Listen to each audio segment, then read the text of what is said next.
Chapter 19, Lottie. It was meant to be. This is my all-star, gold-plated, total dream scenario.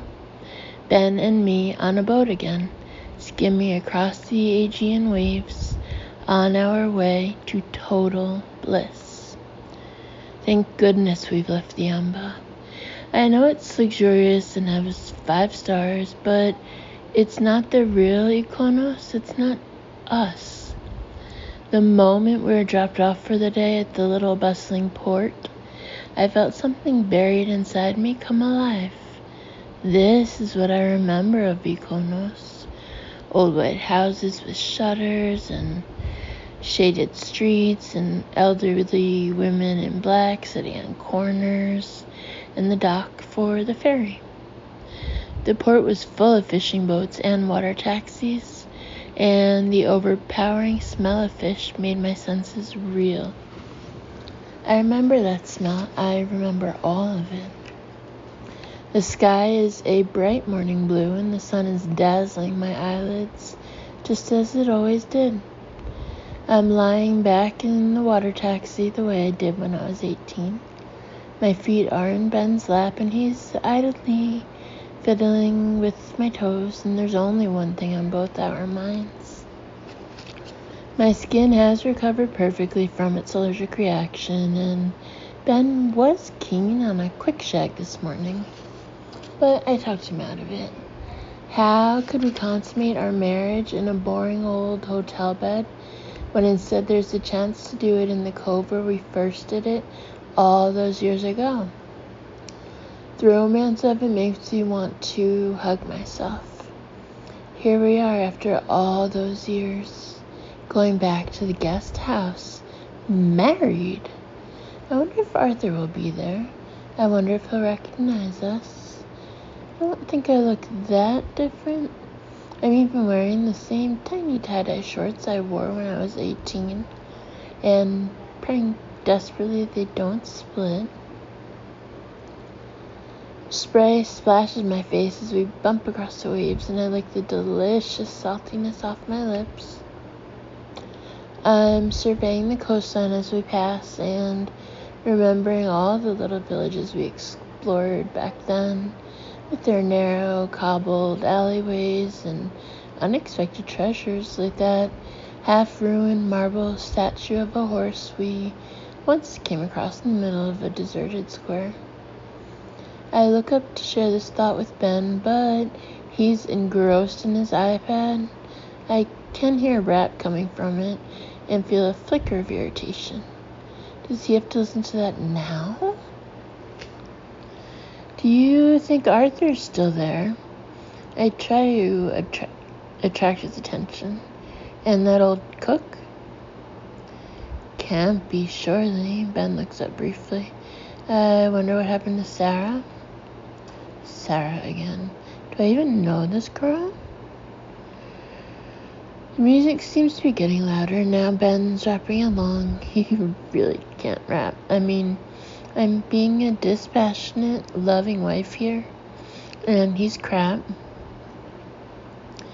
It's lovely and peaceful out here, isn't it? I say, with a meaningful edge to my voice, but he doesn't take the hint. Could we maybe not have the music on for a bit? It's DJ Crown, babe, says Ben, and turns the volume up. Fuck yo, brother, blares out across the beautiful sea, and I wince. He's a selfish git. The thought lands in my brain with no warning and makes me panic slightly. No, I didn't really mean selfish or git. It's all good, all blissful. I don't mind rap music anyway, and we can talk over the top of it. I can't believe I'm going back to the place where it all changed, I say, maybe in a new tack. That fire was like the turning point for my life. We should stop going on about that bloody fire, says Ben irritably, and I stare back in hurt shock. I shouldn't be surprised, I suppose. Ben's never been interested in the fire. He'd gone sponge diving on the other side of the island for a couple of days when it happened, so he missed the whole thing and has always been chippy about that. Still, he doesn't have to be so snappy.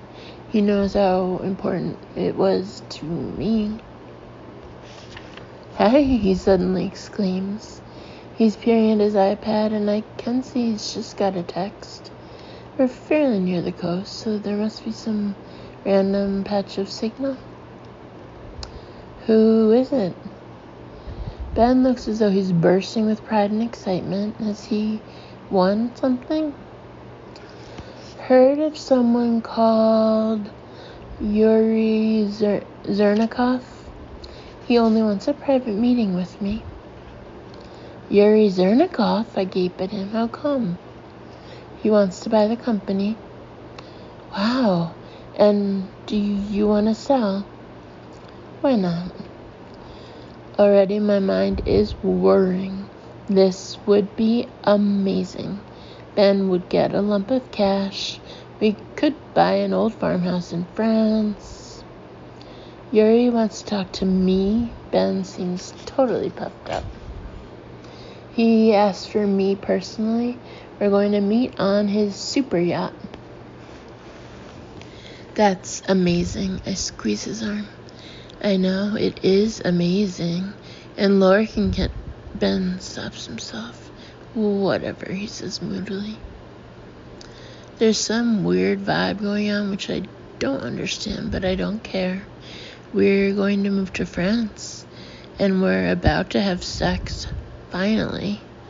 I've forgotten my earlier irritation. I'm back to super bliss. As I happily swig my Coke, I suddenly remember something I've been meaning to say to Ben for days. Hey, last year I met these scientists at Nottingham who were researching a new way to make paper more eco.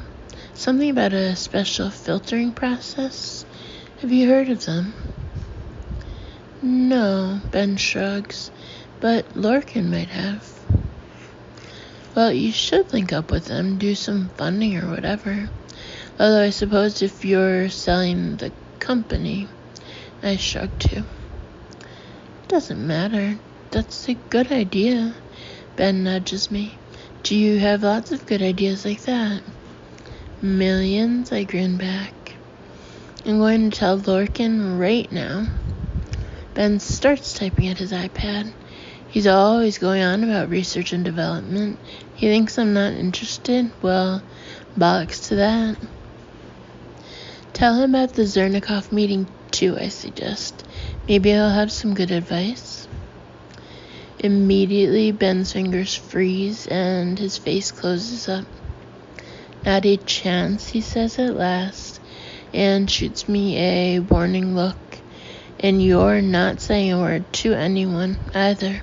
Not a word.